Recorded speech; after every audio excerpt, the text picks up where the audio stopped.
Baik, terima kasih kepada Saudari Irma Yanti yang telah menyampaikan materi pertama. Yang selanjutnya ada perkembangan kepribadian beragama yang akan dijelaskan oleh saya sendiri. Nah, mengenai perkembangan kepribadian,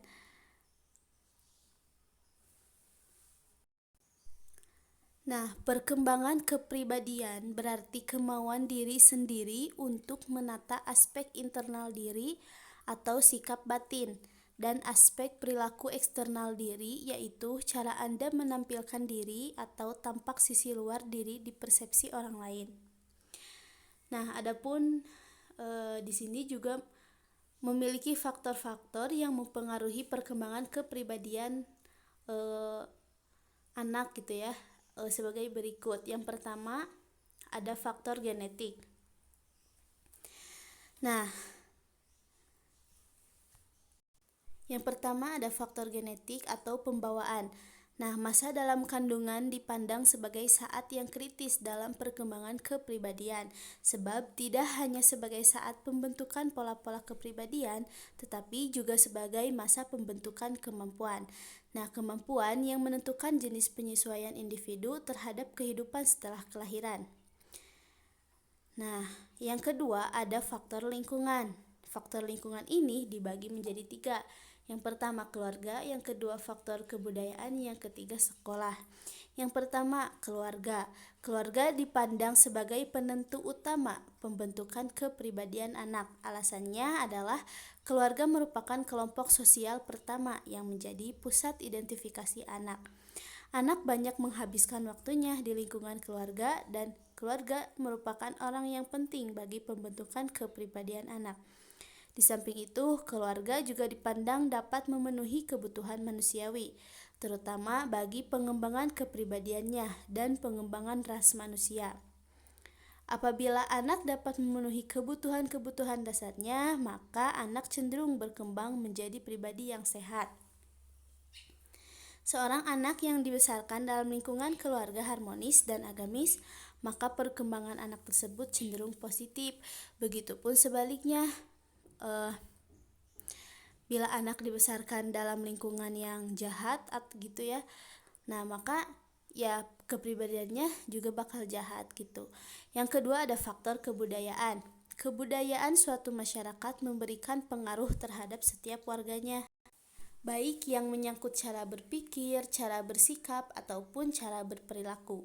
Pengaruh kebudayaan terhadap kepribadian dapat dinilai dari perbedaan masyarakat modern yang budayanya maju dengan masyarakat primitif yang budayanya masih sederhana.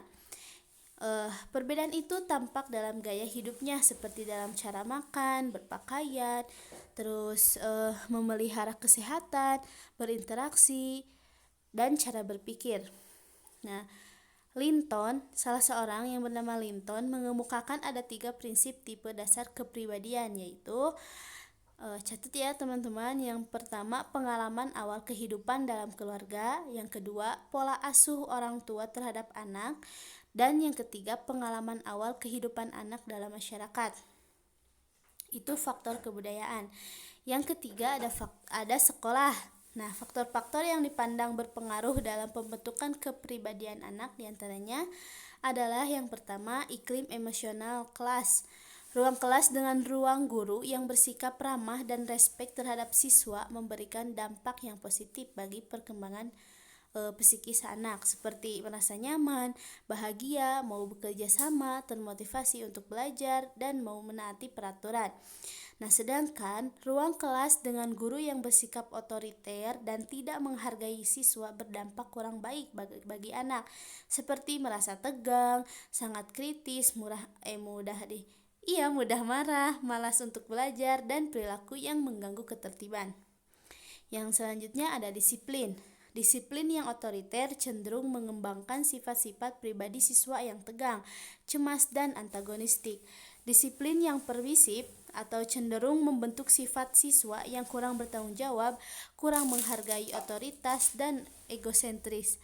Sementara disiplin yang demokratis cenderung mengembangkan perasaan berharga, merasa bahagia, perasaan tenang, dan sikap kerjasama. Yang selanjutnya ada prestasi belajar perolehan.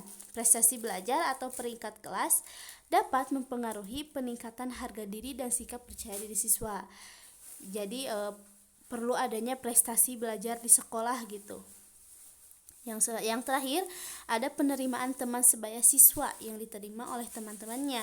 Dia akan mengembangkan sikap positif terhadap dirinya dan juga orang lain. Dia merasa menjadi orang yang berharga. Nah, oke, yang selanjutnya di sini ada perkembangan kesadaran beragama.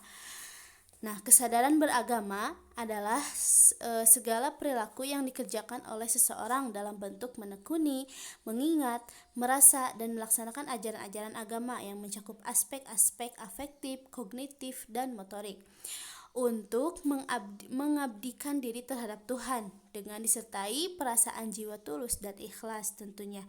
Nah, faktor yang mempengaruhi perkembangan agama ini adalah perkembangan rohani dan jasmani, seperti pertumbuhan pikiran dan mental, perkembangan perasaan, pertimbangan sosial, perkembangan moral, dan lain sebagainya.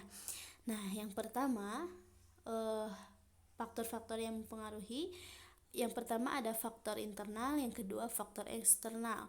Faktor internal terbagi menjadi dua, ada pengalaman pribadi dan pengaruh emosi. Nah, mengenai pengalaman pribadi, semua pengalaman pribadi yang dilalui seseorang sejak lahir adalah pengalaman pribadinya.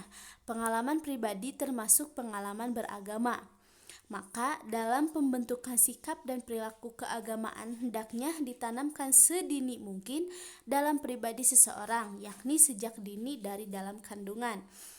Nah, yang kedua ada pengaruh emosi. Emosi adalah suatu keadaan yang mempengaruhi dan menyertai kesesuaian di dalam diri secara umum. Keadaan yang merupakan penggerak mental dan fisik bagi individu dan dapat dilihat melalui tingkah laku luar. Nah, emosi merupakan warna efektif yang menyertai sikap, keadaan, atau perilaku individu. Yang dimaksud dengan warna efektif, perasaan yang dialami seseorang pada saat menghadapi suatu situasi tertentu. Contohnya, gembira, bahagia, putus asa, terkejut, benci, dan sebagainya. Nah, yang terakhir ada faktor eksternal. Faktor eksternal ini dibagi menjadi tiga, ada lingkungan keluarga, lingkungan sekolah, lingkungan masyarakat. Nah, lingkungan keluarga di sini merupakan kehidupan keluarga menjadi fase sosialisasi awal bagi pembentukan jiwa keagamaan anak. Nah, pengaruh kedua orang tua terhadap perkembangan jiwa keagamaan anak dalam Islam sudah disadari. Keluarga dinilai sebagai faktor paling dominan dalam meletakkan dasar bagi perkembangan jiwa keagamaan. Ajaran Islam memberikan perhatian besar agar manusia menjaga keluarganya. Yang kedua, lingkungan sekolah. Nah, sekolah merupakan lingkungan pembelajaran yang diatur sesuai dengan kurikulum. Sehingga dengan sistem tersebut, anak akan memperoleh pengetahuan yang bertingkat secara terus-menerus. Dalam hal ini termasuk pengetahuan agama. Dalam sekolah kan kita belajar atau diajarkan tentang Al-Quran, hadis, fikih, sejarah Islam, akidah, akhlak, dan yang kesemuanya terangkum dalam pendidikan agama Islam. Nah, yang terakhir ada lingkungan masyarakat. Perkembangan masyarakat itu juga mempengaruhi arah perkembangan hidup anak, khususnya yang menyangkut sikap dan perilaku sosial. Corak perilaku anak atau remaja merupakan cerminan dari perilaku lingkungan masyarakat. Oleh karena itu, kualitas perkembangan perilaku dan kesadaran bersosialisasi anak sangat bergantung pada kualitas perilaku sosial warga masyarakatnya. Norma dan tata nilai yang ada dalam masyarakat berpengaruh dalam perkembangan jiwa keagamaan. Misalnya, lingkungan masyarakat yang memiliki tradisi keagamaan yang kuat akan berpengaruh positif bagi perkembangan jiwa keagamaan anak. Begitupun sebaliknya. Nah, mungkin segitu yang dapat saya sampaikan. Terima kasih atas perhatiannya, dan jika ada yang mau ditanyakan, boleh langsung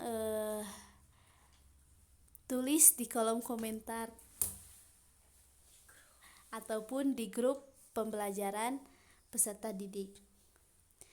Nah, sekian dari kelompok kami. Mohon maaf bila terdapat banyak kesalahan. Kami tutup sampai sini. Billahi taufiq wal hidayah. Wassalamualaikum warahmatullahi wabarakatuh.